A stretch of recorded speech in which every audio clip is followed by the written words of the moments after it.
ತಮಿಳುನಾಡು ಸೊಸೆ ಆಗ್ತಿದ್ದಾರಾ ಶ್ರೀಲೀಲಾ? ಕಿಸ್ ಬ್ಯೂಟಿಯ ಮನಸ್ಸು ಕದ್ದ ಹೀರೋ ಯಾರು? ಯಾರನ್ನ ಮದುವೆ ಆಗ್ತಿದ್ದಾರೆ ಶ್ರೀಲೀಲಾ? ಇಂಥ ಹಲವು ಸುದ್ದಿಗಳು, ಪ್ರಶ್ನೆಗಳು ಈಗ ದೊಡ್ಡ ಚರ್ಚೆ ಆಗ್ತಿದೆ. ಅದಕ್ಕೆ ಕಾರಣವೂ ಇದೆ. ಅದೇನು ಅಂತೀರಾ? ಹೇಳ್ತೀವಿ, ಈ ಸ್ಟೋರಿ ನೋಡಿ.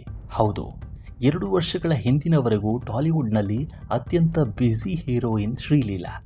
ವಾಸ್ತವವಾಗಿ ಇತ್ತೀಚಿನ ದಿನಗಳಲ್ಲಿ ಸತತವಾಗಿ 3-4 ಚಿತ್ರಗಳನ್ನು ಮಾಡಿದ ನಾಯಕಿ ಶ್ರೀಲೀಲಾ ಕೂಡ ಆಗಿರಬಹುದು. 1 ವರ್ಷದ ಹಿಂದೆ ಈ ನಟಿಯ ಹೆಸರು ಟಾಲಿವುಡ್ನಲ್ಲಿ ಮನೆ ಮಾತಾಗಿತ್ತು. ಅವರು ಪ್ರತಿ ತಿಂಗಳು ಒಂದು ಚಿತ್ರವನ್ನು ಬಿಡುಗಡೆ ಮಾಡಿ ಸಾಮಾಜಿಕ ಮಾಧ್ಯಮ ಮತ್ತು ಚಿತ್ರಮಂದಿರಗಳಲ್ಲಿ ಸಂಚಲನ ಮೂಡಿಸಿದ್ರು. ಆದರೆ ಈ ಮಧ್ಯೆ ಇವರ ಮದುವೆಯ ಬಗ್ಗೆ ಸಾಮಾಜಿಕ ಮಾಧ್ಯಮಗಳಲ್ಲಿ ದೊಡ್ಡ ಚರ್ಚೆ ಶುರುವಾಗಿದೆ.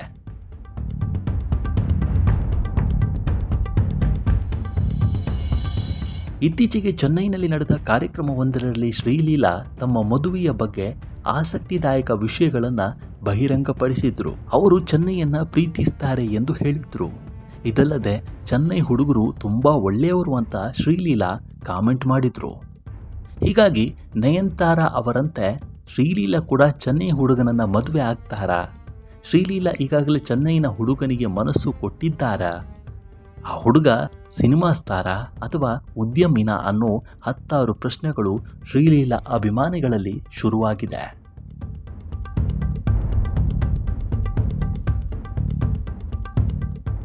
ಪ್ರಸ್ತುತ ಶ್ರೀಲೀಲಾ ಒಂದು ಹಿಟ್ಗಾಗಿ ಕಾಯ್ತಿದ್ದಾರೆ.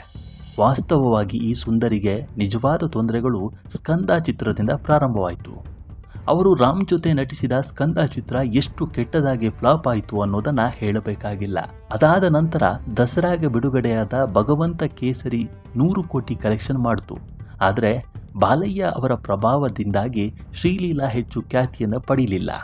ಅದಕ್ಕಿಂತ ಮುಖ್ಯವಾಗಿ ಶ್ರೀಲೀಲಾ ಅವರ ಗ್ಲಾಮರ್ ಮತ್ತು ನೃತ್ಯಗಳು ಸಾಮಾನ್ಯಕ್ಕಿಂತ ಹೆಚ್ಚಾಗಿತ್ತು. ಆದ್ದರಿಂದ ಸಾಮಾನ್ಯ ಶ್ರೀಲೀಲಾ ಅಭಿಮಾನಿ ಕೂಡ ನಿರಾಶೆಗೊಂಡರು.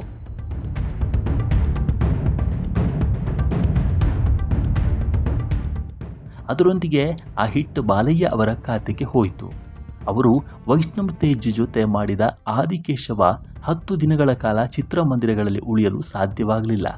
ಈ ಚಿತ್ರ ಬಿಡುಗಡೆಯಾದ 2 ವಾರಗಳ ನಂತರ ಈ ಸುಂದರಿ ನಟಿಸಿದ ಎಕ್ಸ್ಟ್ರಾರ್ಡಿನರಿ ಮ್ಯಾನ್ ಚಿತ್ರ ಬಿಡುಗಡೆ ಆಯಿತು. ಟೀಸರ್ ಮತ್ತು ಟ್ರೇಲರ್ ಹಿಟ್ ಆಗಿತ್ತು.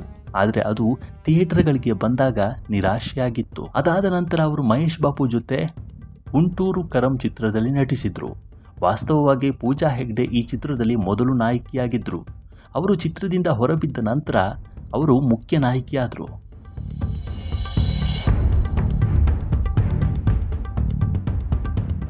ಆದಾಗ್ಯೂ ಅವರು ಮಹೇಶ್ ಜೊತೆ ಚಿತ್ರ ಮಾಡಿದ್ದಕ್ಕೆ ಸಂತೋಷಪಟ್ಟರು.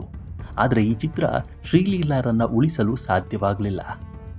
ಪುಷ್ಪ 2ನಲ್ಲಿ ಅವರು ಕಿಸಿಕ್ ಎಂಬ ವಿಶೇಷ ಹಾಡನ್ನು ಮಾಡಿದ್ರು.